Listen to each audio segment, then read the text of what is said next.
Hello, everybody. Welcome to Old Tales of Nevada, past and present. Glad to have you with us this week. We got a great show in store, talking about cowboys, past, present, and future, and about a great event that's coming to Reno in the next couple of months. So stay tuned. We'll be right back after this.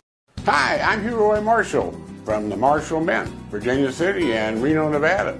I'm to introduce you to the Let 'em Run Wild Horse Mustang Series. Which depicts the Wild Mustangs herd running free, mare and its foal, the Wild Mustangs fighting for love. These ingots are a limited edition double-struck product on 1 troy ounce 3-pine silver and are only available at the Marshall Mint, Virginia City, or Reno, Nevada. Get your piece of history today. All of us at Shoeman's Custom Cycle are ready to get you and your Harley ready for the road. From oil and tire changes to high-performance engine upgrades and dyno tuning, we at Shoeman's have got you covered with experienced factory-certified mechanics and a full-service machine shop loaded with parts and accessories. Shoeman's Custom Cycle has been serving Northern Nevada since 1988. So ride on down to Shoeman's Custom Cycle at 275 East 4th Street in downtown Reno. Shoeman's Custom Cycle, we're the biker's bike shop.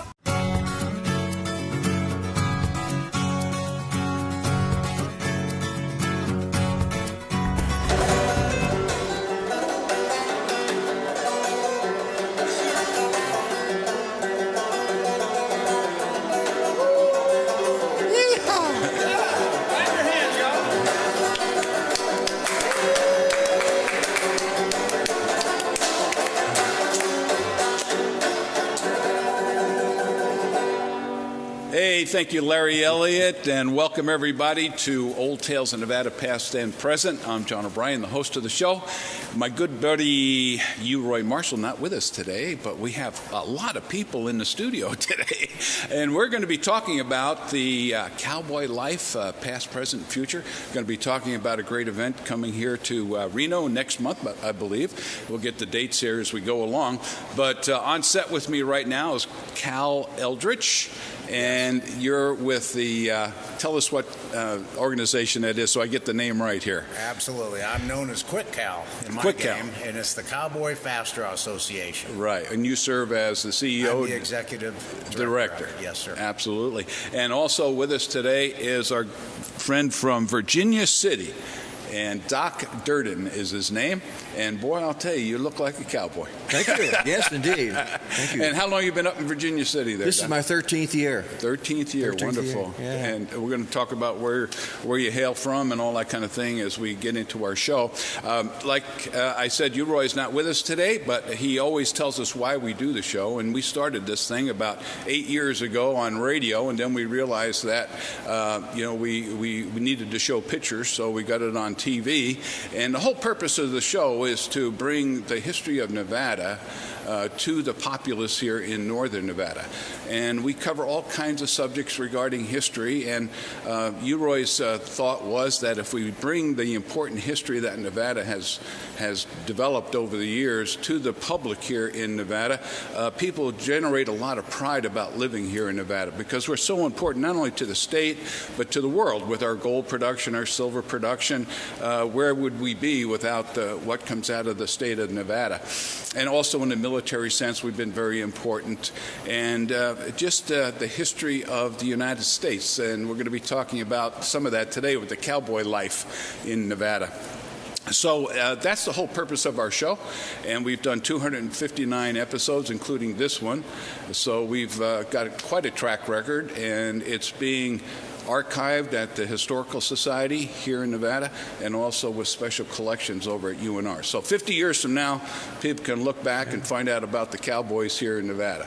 So not a bad deal, right? No, that's great. Absolutely. Yeah, and Roy has put up the funding for all of this for us, just about. We have some sponsors, but Roy is our big guy. Yes. And so we really appreciate his efforts. In fact, we're sitting in his pool room. Yeah, I certainly do. Here at the mansion. Amazing. On Lakeside. A $4 million development right here that we're sitting in. Right here? Yeah. Yeah. So he just opens it up for us so we can do the show. So let's talk about Cal. You're originally from Nevada or where? No, actually, I'm from the Midwest, just Midwest. outside of Chicago, but I grew up, I began competitive shooting in the sport of fast draw at the age of 15. Oh, super. Moved out west to go to college in Arizona. All right. And my heart, since I was a teenager, I knew I belonged out west. So That's right.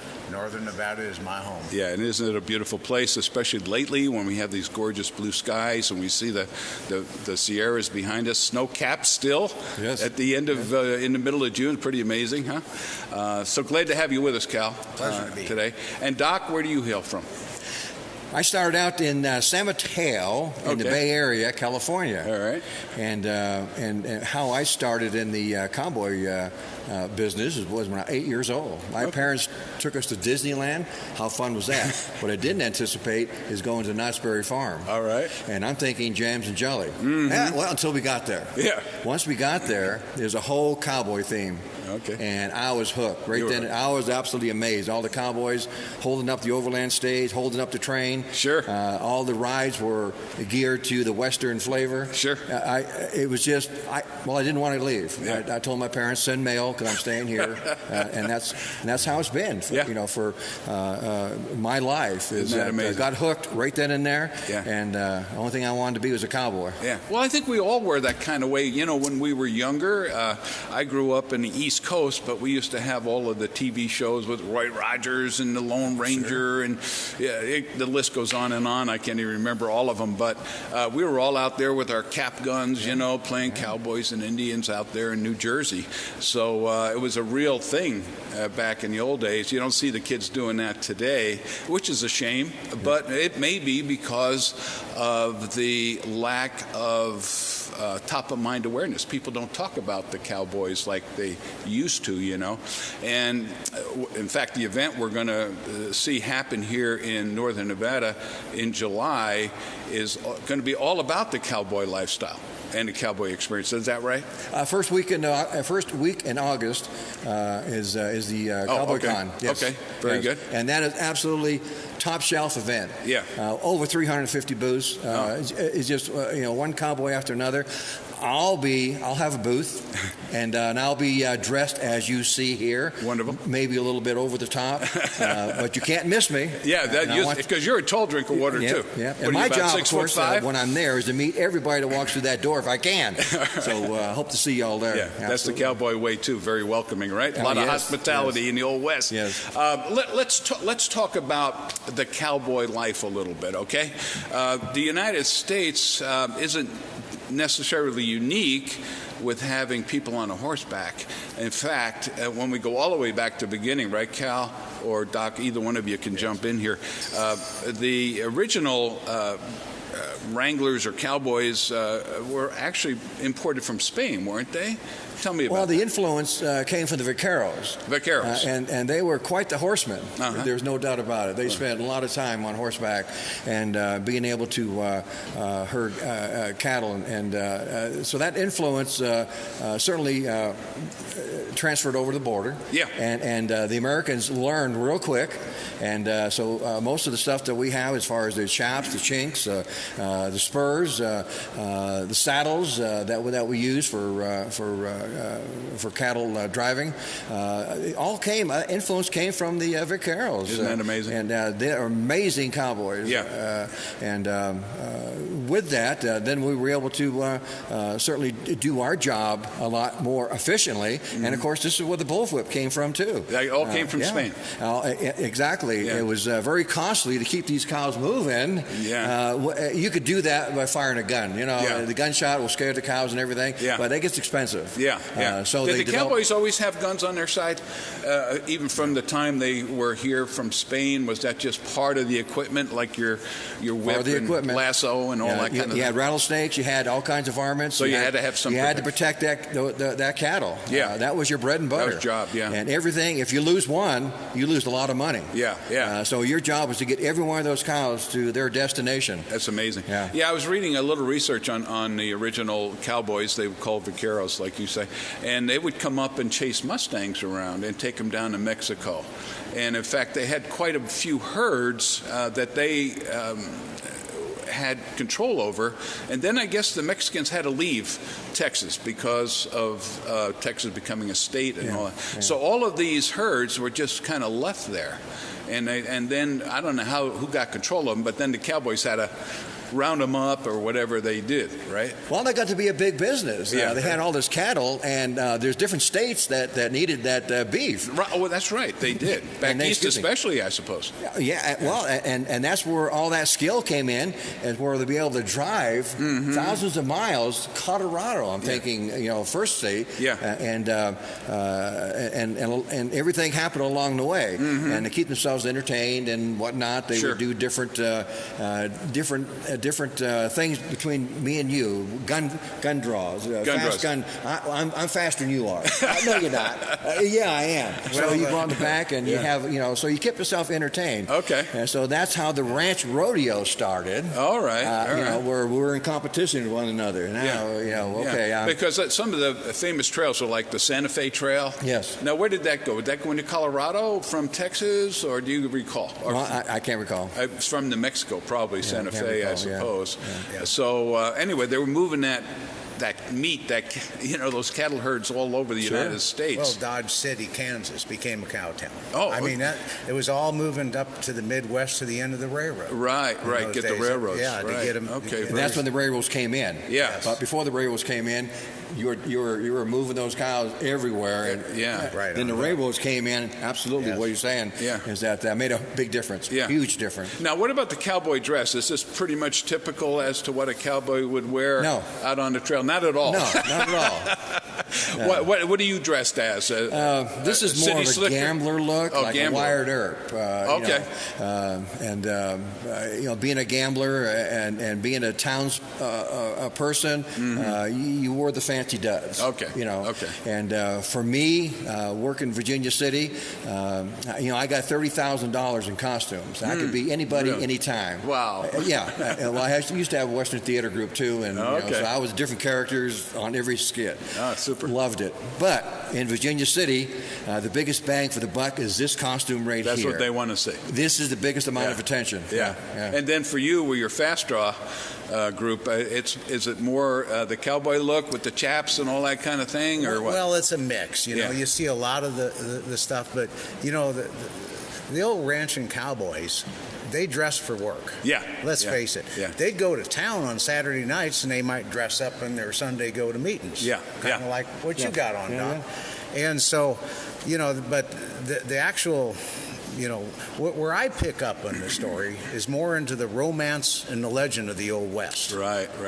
Which kind of came off the early cowboy era as, the cow towns were created and the alcohol mixed with guns in town created some raucous situations. Absolutely. And what we saw in the movies was part of that legend, right? Well, absolutely. Yeah. Partly true, partly legend. Well, yeah. In fact, it was quite common that when somebody got the reputation, of a lawman that didn't take anything off of nobody and kept order in town, they'd gain a heck of a reputation about them. And then the gamblers, gunfighters type genre, if the train didn't go there, they didn't go there, or a stagecoach at a minimum. Well, listen, we got to take a break right here for a moment and kind of regroup a little bit and come back with more of that story, as well as this new event in town called Cowboy Con 2017, which is going to take place over there at the Convention Center. So stay tuned for Old Tales of Nevada. We'll be back right after this message.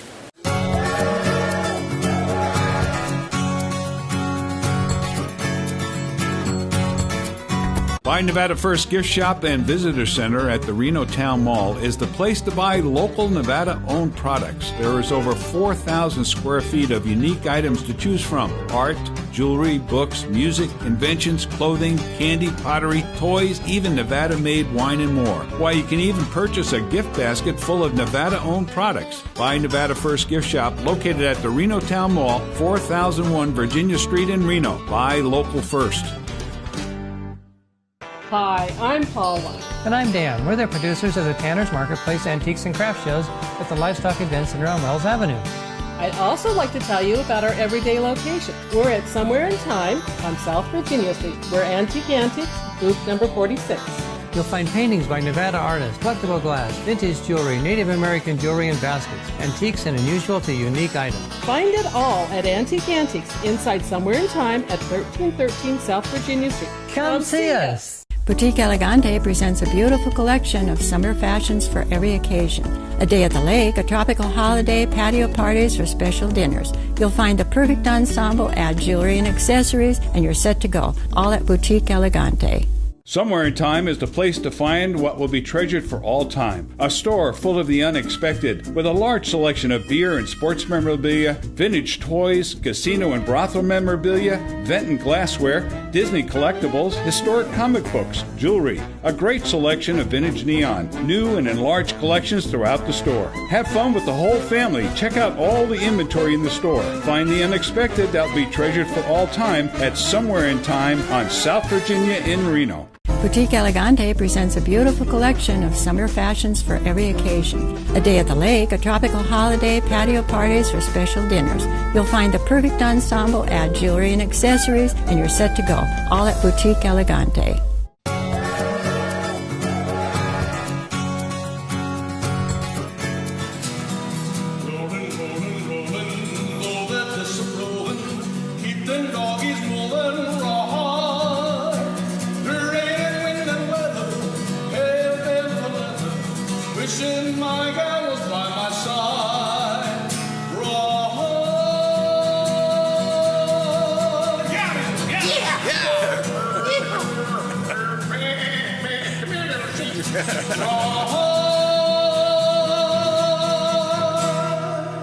That's Larry Elliott on the guitar.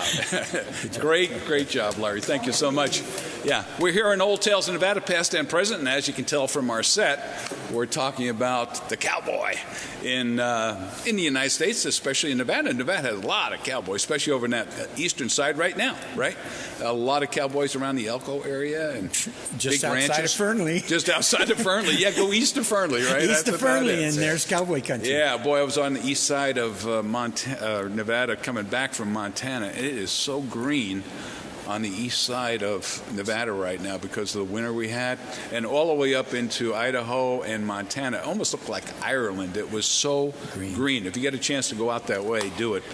You're going to see stuff you haven't seen for years as far as the beauty is concerned of Nevada and other states. Anyway, we're sitting here talking about cowboys, past, present, and future, talking about an event coming to town in August, Cowboy Con 2017. What are the exact dates on that, Terry? August the 3rd through the 6th. Yeah, Terry Robinson is the executive director, I suppose, producer of the show. And as you were telling me off air, it's really coming along nicely. Got another month or so to promote it and to sell it, and it's going to be a great experience for all involved if you can make it there, be there. It's right before the Hot August Nights event. It's the weekend before the Hot August Nights event in Reno. Yeah, it seems like every time we turn around, it's another special event in Northern Nevada. And it was amazing because the Atlantis and the RSCVA said they wanted to keep it here, Cowboy Con, so they said that they would make special concession to me, so I've already promised Cowboy Con to stay in Reno for the next 3 years. Okay, super. Well, let's hope it all transpires as planned, huh? Yep. And is bigger than even what you imagined. Cal, we were finishing with you, and Doc, of course, still on set with us too. Yes. And we were talking about truth versus legend with the cowboys, and the movies certainly dramatized and exaggerated, I suppose, the life of the cowboy, glamorized it in some respects as well, right, Cal? Well, they did. I mean, let's face it, dime novelists, were created. They'd follow the people with the reputations around, and they wrote wonderful stories that sold on the East Coast and Europe. Buffalo Bill started his Wild West show that not only was big on the East, but all over Europe. It was the Toast of Paris. It actually outdid the World Fair in 1996. And so all these amazing things that happened. But, they made the Great Train Robbery, the first actual motion picture ever made. And it was actually covering current events. The Great Train Robbery was based on the Hole in the Wall gang holding up a train just 18 months prior. No kidding. I didn't know that. And it looked so good on camera. Yeah. And so they started grabbing these dime novels for scripts. And so Did Hollywood invent the Western, or did Western invent Hollywood? Yeah, well, I think it was that way, yeah. Oh, absolutely. Western had to have the lifestyle first before they could glamorize it, right? So who was that great writer, LaRue? Oh, yeah. Is it Rex LaRue? No. No, that was a cowboy. That was a cowboy, yeah. Lash LaRue was the role. Oh, yeah, okay. Who was the writer? I thought his name was LaRue. Well, I think it is, isn't it? No. No? That's all right. It's Louis L'Amour. Louis L'Amour. Yes. L'Amour, yeah, Yes. there you go. Louis L'Amour. Yeah, he I was have very a whole collection famous of his books. Yeah, then you had the great artists that would depict the cowboy lifestyle, like Russell, C.M. Russell. He actually hailed from, was up in Montana, did a lot of his paintings up there in Montana. Remington. Yeah, got a big one. Remington's another one. They got a great museum in Cody, Wyoming. If you ever get over there and you want to see some great pieces of cowboy art, whew, they have it all over there. It's amazing. So, anyway. People have this great curiosity, this romance about the cowboy lifestyle. But to really experience it, I don't think many people have had that opportunity. I was up in Montana and rode a horse the other day. That was kind of cool in my golf shirt and my slacks and my Nike sneakers, you know what I mean? But, I mean, to really get into it, it takes more than that, right? More than an hour on a horse. Well, you know, I've got to tell you something. That Western spirit, the spirit of the American Old West is in the hearts of even kids these days. Yeah. People don't realize it. You know, we have a youth safety training program in Cowboy Fast Draw. We start out kids shooting 6 guns at age 8. Wow. And we develop first their safety, and you never really have to worry about them around firearms again once they've learned correctly. Yeah. But the competitions we have, and you can try Cowboy Fast Draw. Yeah. At I tried Cowboy it. Con. And yes, you did. Remember in Virginia City we tried that. Yeah. Yeah, we were the celebrity group. We didn't hit many targets, as I recall, because the wind was blowing 65 miles an hour that day. It was crazy. But we use actually wax bullets. Oh, yeah. And anybody that comes to Cowboy Con can come and try it. We'll fit them with a holster, give them some lessons, and we have special wax bullet ammunition. That it's great. Archery netting just stopped, so everybody can see just how good they are. And there's nothing like the feeling drawing that 6 gun and making that good shot. They call it a 6 gun, but what was it, Colt 45, wasn't it?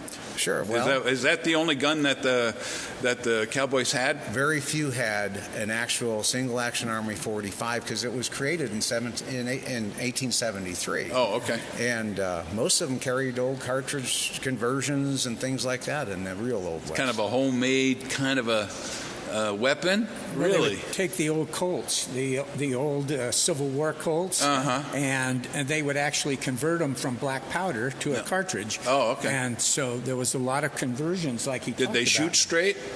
Well, they weren't. There was no rifling in the barrel, but you figure most of your shootouts, unlike the Old West where they're walking down the street at high noon, most of your shootouts were pretty much at point blank. Oh. I mean, there was almost no shootouts.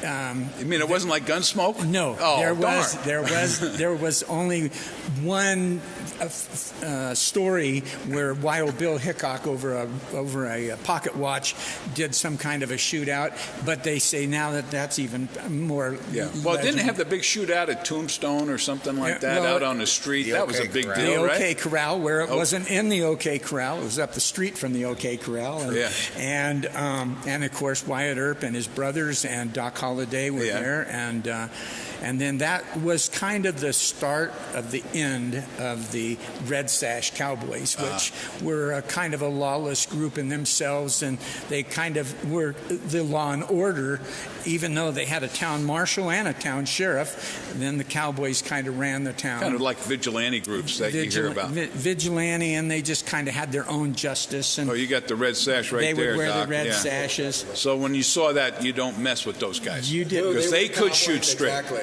They kind of ran the town. Yeah, that's right. They did what they wanted and when they wanted. All right. So that kind of leads me into what you're doing here in Reno with the event, because a lot of these kinds of stories that we're bantering around here, they're going to be able to experience that or hear about that at this event. So tell us what the overall concept, what people can expect when they go to the show? It's going to be a real, genuine cowboy and Western lifestyle experience. Okay. We've got booths portraying a lot of the old Western movies. We've got Peter Sirocco, Larry Poole, Michael Dixon coming. They're all cowboys in their own right. Are they modern-day cowboy movie stars, or are they from the past? Actually, these gentlemen are actually... They go back. They try to recreate the Old West. They all the saddles are period correct. Unlike the John Wayne movie versus Tombstone, the saddles. John Wayne had the rollback saddles in all of his movies. A lot of his stuff was incorrect, as like the holsters and stuff. Holsters have come from realistic holster where it was mounted on your belt up high, down to the fast draw style you see in the West. That holster didn't exist in the Old West. Oh, it didn't? No, it didn't come about until a guy invented it for gun smoking. Even the gunslingers didn't wear them low like that? Actually, those holsters came about in the 1920s. No kidding. For Hollywood. For Hollywood. More comfortable riding the horses with the low-slung holsters. Oh, wow. So anyway, you'll find the truth there. You'll actually find the truth, which might destroy a lot of dreams and fantasies, but... except we're trying to make it an overall experience, so you're going to see everything from the Old West to the modern West. We have some of our Western movies that are going to be premiered at our Hollywood banquet that we also haven't mentioned yet. And in turn, there's going to be 10 to 15 Western movies that are either in pre-production or post-production, going to either AMC, Netflix, or one of the big screen. You're going to give out awards for the best production, or what? We actually have some awards that are going to be given out to some celebrity stars, and then we also have Peter Sirocco and Larry Poole, like I said a minute ago, that specialize in the Old West style movie, and so they're actually doing everything they can to bring back the true West in their movies. Yeah. Are you going to have campfires like Blazing Saddles? I wish we can't have a campfire. I would love to see that, and all the sound effects that go with it. Yeah, we are going to have we do have 2 shooting galleries. We're going to have the fast draw shooting gallery. We're also going to have a marksman style shooting gallery.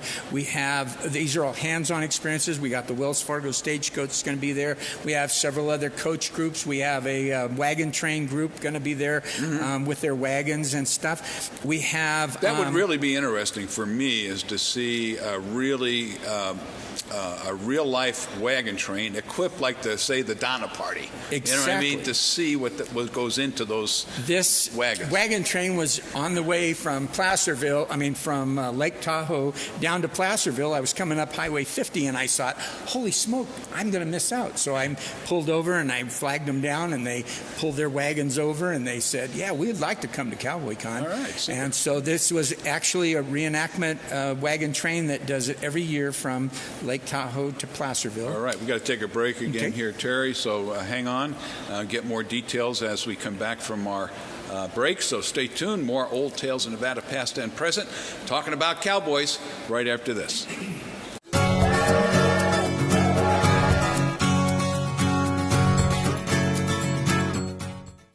Boutique Elegante presents a beautiful collection of summer fashions for every occasion. A day at the lake, a tropical holiday, patio parties, or special dinners. You'll find the perfect ensemble, add jewelry and accessories, and you're set to go. All at Boutique Elegante. Somewhere in Time is the place to find what will be treasured for all time. A store full of the unexpected, with a large selection of beer and sports memorabilia, vintage toys, casino and brothel memorabilia, vent and glassware, Disney collectibles, historic comic books, jewelry, a great selection of vintage neon, new and enlarged collections throughout the store. Have fun with the whole family. Check out all the inventory in the store. Find the unexpected that will be treasured for all time at Somewhere in Time on South Virginia in Reno. Howdy, partner. Cowboy Con 2017 is coming to Reno, Nevada, August 3rd through the 6th. This event is going to be so large, it had to be held in 2 places, the Reno Sparks Convention Center and the Atlantis Hotel Casino. Come on down and talk to the buckaroos of Tombstone and Deadwood and many of the other Western movies. Dance to the music of Left of Center and Spur Crazy. Check us out on www.cowboy-con.com. Call 775-354-7331. 1. Hi, I'm Paula. And I'm Dan. We're the producers of the Tanner's Marketplace Antiques and Craft Shows at the Livestock Event Center on Wells Avenue. I'd also like to tell you about our everyday location. We're at Somewhere in Time on South Virginia Street. We're Antique Antiques, booth number 46. You'll find paintings by Nevada artists, collectible glass, vintage jewelry, Native American jewelry and baskets, antiques and unusual to unique items. Find it all at Antique Antiques inside Somewhere in Time at 1313 South Virginia Street. Come see us. Hi, I'm Hugh Roy Marshall from the Marshall Men, Virginia City and Reno, Nevada. Come to introduce you to the Let 'em Run Wild Horse Mustang Series. Wish to picks the Wild Mustangs herd running free, the mare and its foal, the Wild Mustangs fighting for love. These ingots are a limited edition double-struck product on 1 troy ounce 3-pine silver and are only available at the Marshall Mint, Virginia City or Reno, Nevada. Get your piece of history today. Boutique Elegante presents a beautiful collection of summer fashions for every occasion. A day at the lake, a tropical holiday, patio parties, or special dinners. You'll find the perfect ensemble, add jewelry and accessories, and you're set to go. All at Boutique Elegante.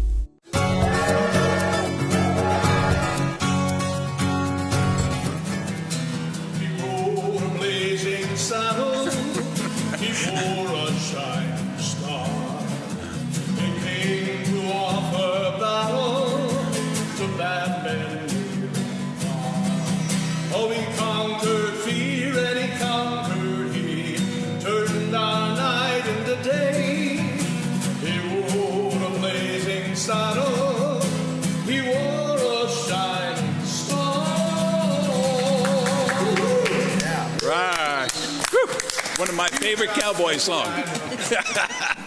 Anyway, thank you, Larry Elliott. He's a good sidekick of the show. Hey, there's some cowboy terms for you. That's sidekick. It. Yeah, sidekick. Let me introduce everybody. Larry Elliott, you just heard from him.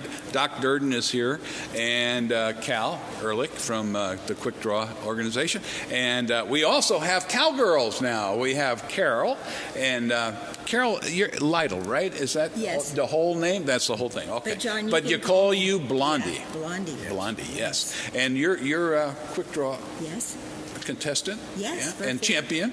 Yeah, I have Nevada State resident champion a few years ago. Yeah. Yes. Do you use one of those big old 45s as well? You got it right there. Just pull it out. Don't point at anybody. Especially me. Yeah, that's what you shoot with, huh? This is a one-of-a-kind Colt. It's the only one like it because it comes from the collector's edition of Colts. And really? It has no flutes, and it's just very special. It looks like the guns we had when we were little girls. You know? Speak up into that microphone for us. Our grandparents came back from Kentucky. We ended up with these little guns with the silver and the super. What does a gun like that cost? Is it pricey? It's about, it's a collector's edition, so I'd say, what, $3,000 or? $3,000. Wow, that's pretty amazing. Yeah, so that's great. And how many cowgirls are out there shooting like you do? We're actually gunslingers, John. Gunslingers. How many gunslingers do you have in your group that are ladies? We have a lot of ladies now. 1/3 of the group. About 1/3 of our membership are ladies and kids. Yeah. And the ladies' world record was just reset again. 337. Wow, that's pretty darn quick. React to the light, draw fire, and fire. And you're actually hitting something going that fast. Wow, 21 feet that's away. pretty amazing. Yeah, well, good for you, Carol. How many Blondie. members do we have now? Over about 5,000 members. Wonderful. Great. So it's growing like crazy, yeah? And it's based right here in Nevada. So they'll be doing this over at the show. Yes. And actually, we're inviting the public to come. Cal has set up we'll be setting up a booth. Yeah. And he's got holsters, and he'll put holsters on you, teach you how to use the firearm correctly. Yeah. And then we'll actually put you in a little competition. We're going to have a little competition that will go over the 3 days, and we've got some nice awards. Yeah. And so I think I did it in about 20 seconds. No, I think I did it in less than that. I think it was around 10, 9. I don't know. Is that good for a novice? You probably got under a second, which is considered a success. Is that right? Yeah? Absolutely. Oh, under a second. Okay. Under a second. Oh, that's what it was. Under a second. Yeah. That's better than 20 seconds would mean I've dropped it on the floor a few times. Well, you are a city slicker. I am, for sure. Look at the way I'm dressed. Larry Elliott gave me a cowboy hat a long time ago, but You never wear that. I think it was moldy. It was kind of moldy and oldie. It's supposed to be. Yeah, I know. I ran over it a couple times. Yeah, it was like one of those old farmer cowboy hats. You know what I mean? Yeah. It was out there with the dry farmers. Well, the cowboy hat that we're pretty much all wearing, it really didn't exist in the Old West. Yeah. How did originally? How was that? That generated? was part of the Spanish influence that came in. Most of the cowboys were wearing like a fedora style or a fedora, isn't that? Yeah, that's the term.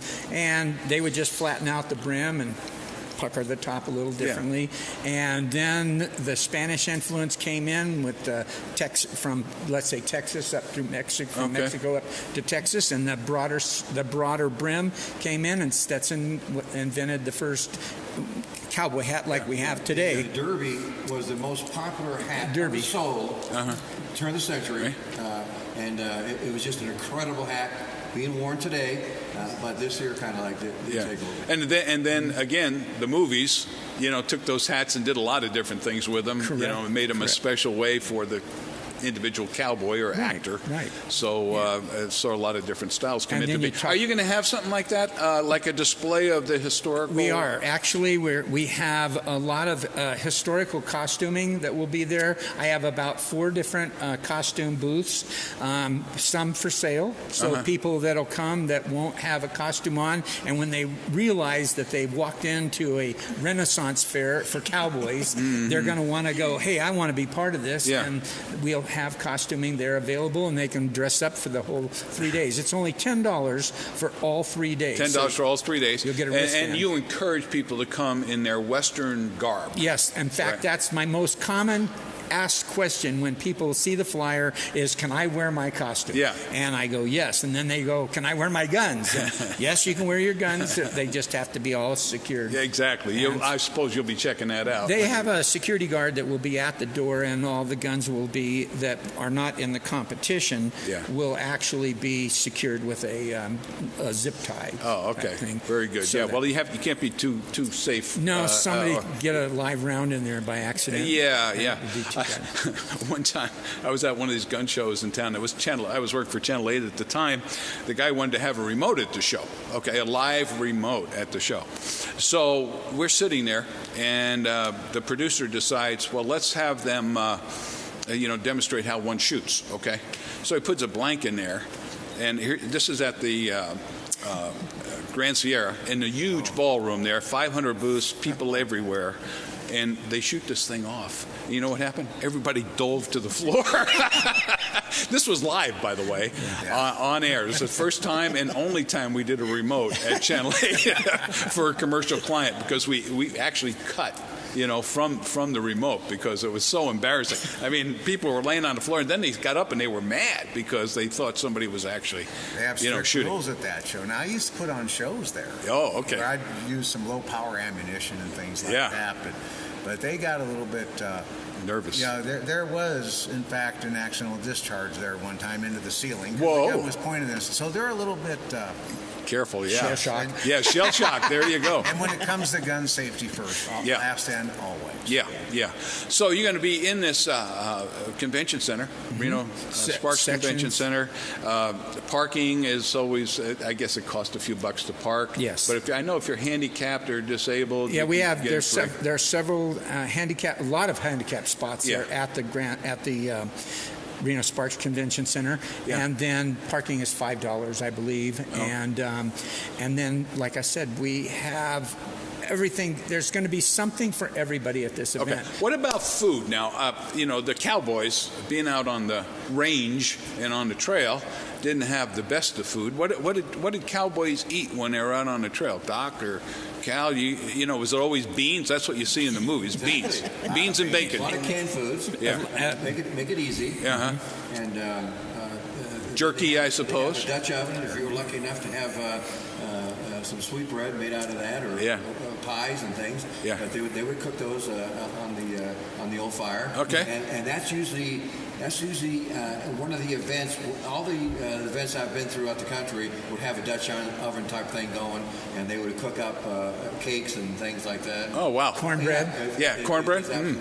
Okay, so you're going to have something like that there? Are we going to be able to walk in there and get some cowboy beans? Unfortunately, we have to follow the rules of the convention center, and they don't allow any food preparation there other than the food that is provided by, I believe it's Levy. So they're going to have hot dogs? Actually, I've made a deal with them. We're going to have a Western-style barbecue menu. Yeah, so there'll be hamburgers, yeah, because popcorn and hot dogs, I don't think that lends to the ambiance of the cowboy. I want to smell cows, you know what I mean? Yeah.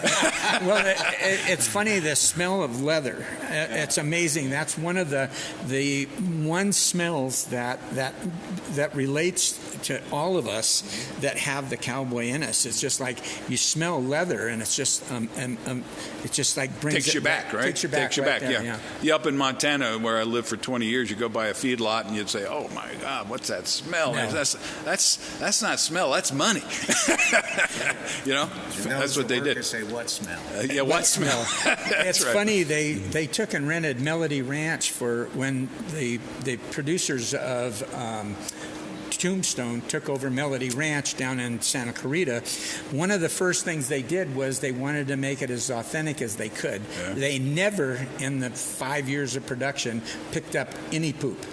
And they said that the flies, the heat, and the smell was made it authentic. Was authentic. Yeah. Well, if you're going to do it, you might as well get into it, right? Well, that's it. They left the grit, the dirt and the grit in Tombstone and in Deadwood. It's actually Deadwood. Melody Ranch.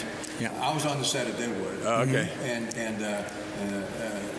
you're absolutely right. They had over 200 miners, but there's only 4 of us dressed like this. Okay. Yeah, and that's the reason why we were on the set, and Peter Scirocco hired us. And Peter was a great So man. you go in there, say, at what time's it open? At 10 o'clock? 9 a.m. 9 a.m., okay. 9 a.m. So imagine you could spend the whole day there. I would imagine that most people just like going to Knox Berry Farm. It's going to be such an experience that people will want to spend all day and come back the next day. What about horseback rides? Pony rides? No, we're not going to have any pony rides. That was something that's thought of and maybe in the future. Yeah. We actually had one gentleman that portrays the Lone Ranger, but he lives in Arkansas and he has the white stallion, silver bullets, and his name is John. Somebody help me out here. Yeah. Anyway, John Reed.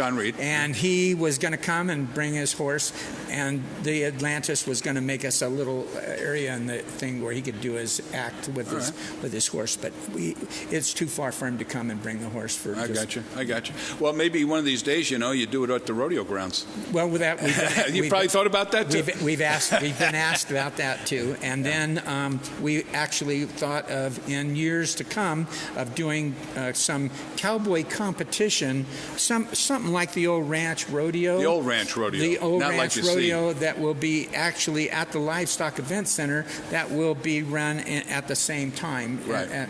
So it will give the horse experience. Yeah, a lot of ideas can come as you get your feet on the ground regarding this event. Yeah. Well, listen, we've got to take another break, and we'll come back for our final segment here on Old Tales of Nevada. Great show so far, and we haven't really touched on the movie side of it that you're going to do, but we have a producer here on set with us, or two producers. So we'll have them with us as we come back. So stay tuned.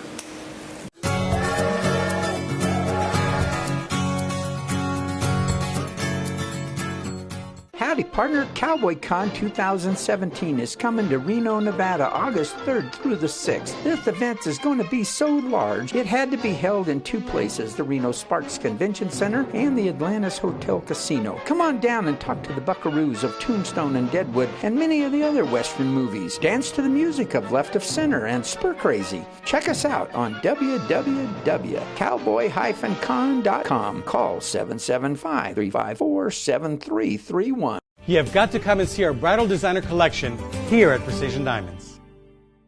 We bought our building, lower the overhead. That means everyday low prices to you. Hi, I'm Paula. And I'm Dan. We're the producers of the Tanner's Marketplace Antiques and Craft Shows at the Livestock Event Center on Wells Avenue.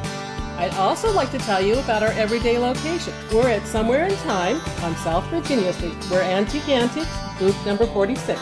You'll find paintings by Nevada artists, collectible glass, vintage jewelry, Native American jewelry and baskets, antiques and unusual to unique items. Find it all at Antique Antiques inside Somewhere in Time at 1313 South Virginia Street. Come see us. Hi, I'm Hugh Roy Marshall from the Marshall Men, Virginia City and Reno, Nevada. Come to introduce you to the Let 'em Run Wild Horse Mustang series, which depicts the wild Mustangs herd running free, the mare and its foal, the wild Mustangs fighting for love.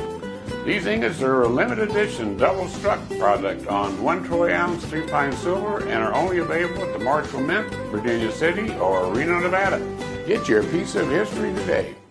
Somewhere in Time is the place to find what will be treasured for all time. A store full of the unexpected, with a large selection of beer and sports memorabilia, vintage toys, casino and brothel memorabilia, vent and glassware, Disney collectibles, historic comic books, jewelry, a great selection of vintage neon, new and enlarged collections throughout the store. Have fun with the whole family. Check out all the inventory in the store. Find the unexpected that will be treasured for all time at Somewhere in Time on South Virginia in Reno. Boutique Elegante presents a beautiful collection of summer fashions for every occasion.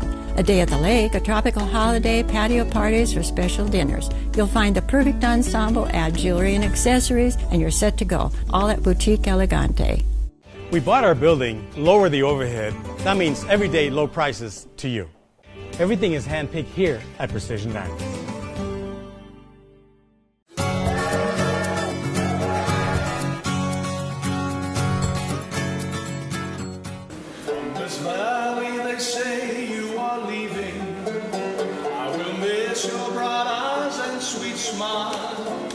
But remember the Red River Valley and the one that has loved you all the while. Happy trails to you until we meet again. Happy trails to you. Keep smiling until then. All right, Larry. Very nice. Love that song. Yeah, Happy Trails to You. That's Roy Rogers and Dale Evans. Talk about cowboys, cowgirls. That's it. And who was the guy with the Jeep that used to be on Nellie the... Bell, and the Jeep was Pat Brady. Yeah, that's right. Yeah, that's still on TV, by the way. Right. You know? And by the way, Nellie Bell will be at Cowboy Con. Oh, really? All right. Nellie Very Bell, good. the Jeep, will be at Cowboy Con. Well, that's a great segue for our guest on set with us now. Of course, Doc's still with us. And then we have John Pacino. Yes, sir. John, welcome to the show. I know you've been here for the whole show, but finally got you on set here because you guys and Terry are movie producers. And besides all the displays and the vendors, you actually have an event that revolves around the movies in particular, right? Correct. Tell us about that, Terry or John or Doc. What we have is, in conjunction with Cowboy Con 2017, all the movie producers that we brought to Nevada will also be at the expo, and then we're all going to be at what they call the Hollywood Banquet and Preview Show. Oh, all right. Which is a regular Hollywood-type red carpet event. We're going to be giving some awards away for some people's participation into Hollywood westerns, especially. So how long of an event is going to be? You're talking about a lot of movies? I mean, is it broken up into segments? What? Actually, what we're going to do is the dinner will have 10 different movies and about 10 to 15 movies. Talking to your microphone there. 10 to 15 movies, Okay. I'm sorry. And then what they're going to do is we're just going to show the sizzles and the trailers for the movies, and then after each sizzle and trailer, we're going to ask the cast or the producers or whoever to stand up and be introduced to the crowd. Okay. And then we also have some people coming from HBO, AMC, and some of the other cable networks. To look at the trailers to Yeah, see if kinda it's like something they Scouts. want to put on there. Like Scouts, yeah. Scouts, There's exactly. our mascot there, Mascot lady. dog. Yeah, she's a little late getting to the set today, but people enjoy having her on set. That's so right. we just let her roam in, roam out. You know. That's it. So John and Doc, you all have produced your own individual work, right? We either have something in post or pre-production, or they've already got them out there and they're on the air someplace. So what do you focus on as far as your productions are concerned? Right now I have, I'm into my fourth edit on Evil Twin. Okay. And that was filmed, so we shot that almost 2 years ago. Yeah, it takes that long, doesn't it? By the time you get to edit and everything, first edit, second edit, you start refining, right? Sure. But I got the artwork down on the cover, and I got most of it on the fourth edit, like I say.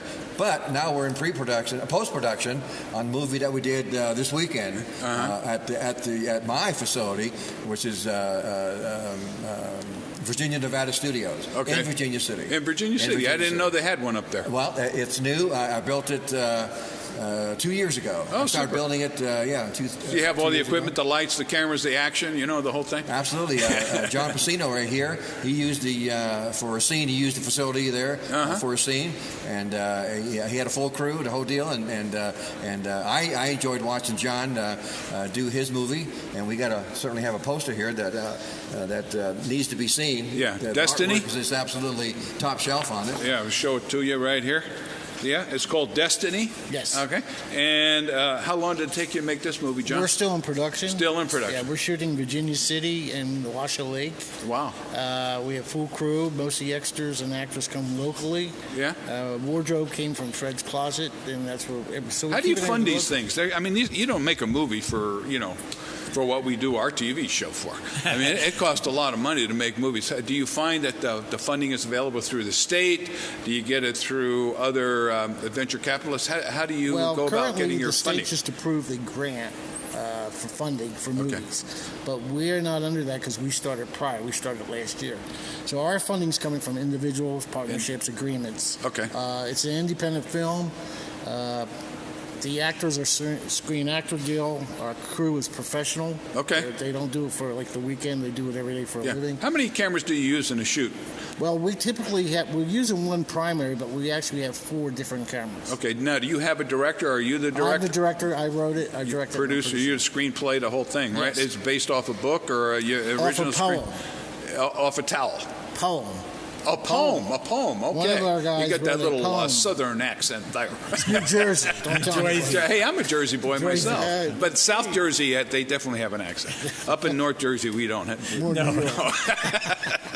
Yeah, there was a poem written, The Brown-Haired Girl and the Cowboy by Johnny Gibbs, who he wrote the poem, and I always wanted to do a Western in respect for my dad, because two of us used to just watch Westerns, and so speak up into that microphone now. We want to make sure. He passed away, and I'm getting older, so I thought I wanted to do a Western. I've done a lot of other movies and TV stuff. Okay. And so we came up with the poem, and we started a story around it. All right, and super. Johnny Gibbs became a principal investor. Now, how do you distribute it? Do you take it to a distributor, or do you independently go out to the movie theaters, or how does that work? Actually, our goal is we have 2 phases. We have the feature film, and we have the web series.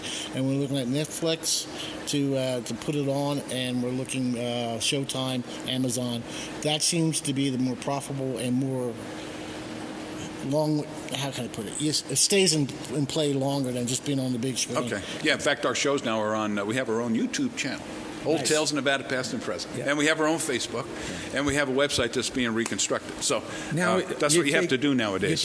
Now we also have, besides John's films, we have all the guys coming from Hollywood. We got Peter Sirocco and Larry Poole again, and they're bringing their Westerns up that are already in post-production. Even Peter Sirocco was shooting a Civil War movie just this last weekend over Father's Day, and Larry Poole was in it, and then they're going to be doing that one. We also have one of the other movies that's going to be premiered is a movie, Once Guilty, Still Dead. Okay. And anyway, it's the story of Tom Horn. Oh. And it's actually going to be the replacement for Hell on Wheels at AMC. Okay. So that's going to be a really good. Good. We got a lot of other shows.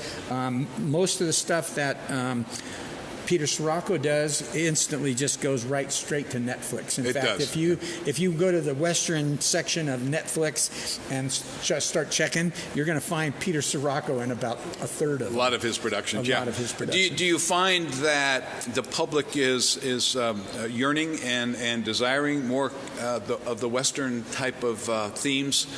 Because for a while, Bonanza, the TV shows, we were full of primetime Westerns, right? Right. And then it disappeared, went to medical and things like that. And now it's into supernatural, it seems. And there is a big Western movement coming back, and it's ironic because it's not the John Wayne style Western. Right. They want that real historically correct, period correct type of Western. Yeah. One thing that I noticed back in the day, you could watch the Roy Rogers show, the Lone Ranger show. They're mostly P or G or PG.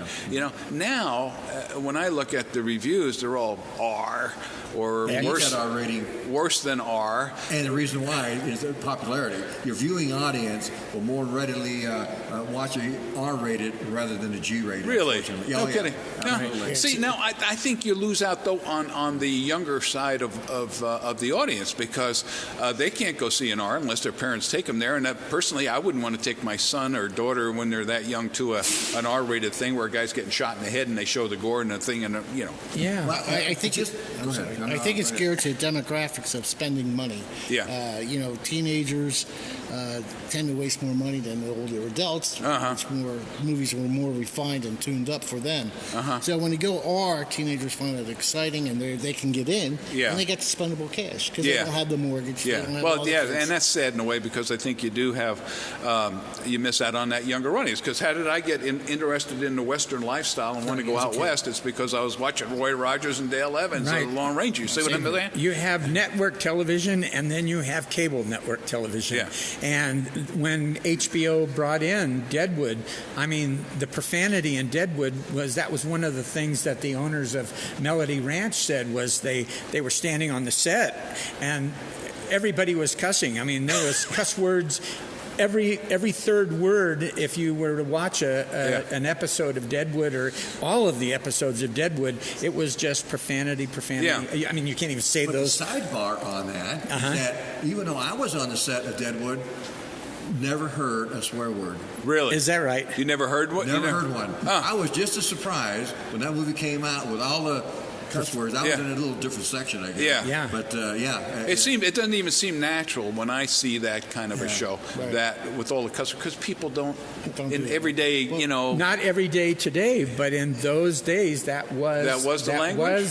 I mean, really, guys would spit. I mean, there was spit. I get there was spitting and there was cussing and there was gunplay and there was dirt. Well, listen, that's part of the show. There's other elements as well. Right. You got a website that they can go to, right? It's cowboy-con.com. Okay, is the website you can go to, and get all the details. It's also on Facebook on cowboy-con. All right. Well, listen, we want to thank all of you for taking time out of your day to be on Old Tales of Nevada Past and Present. Again, as I mentioned in the very first part of our show, the reason we do the show is to let people know what has happened in Nevada, what is happening, and what's going to happen. And all of it, in the way we produce it and so on, is to bring a positive vibe to what we are here in Northern Nevada so people have pride in living here in Nevada. So we want to thank all your crew for coming over and Terry for thinking up this idea, and we wish you all the best, and hopefully people will support it not only for this year but for years to come, just like they have our show, Old Tales of Nevada, Past and Present. So for all of us who are here today, including Donna, our sponsorship manager, who showed up, we want to wish you a great day, great Nevada day for that matter, and we'll see you next week on another episode of Old Tales of Nevada, Past and Present.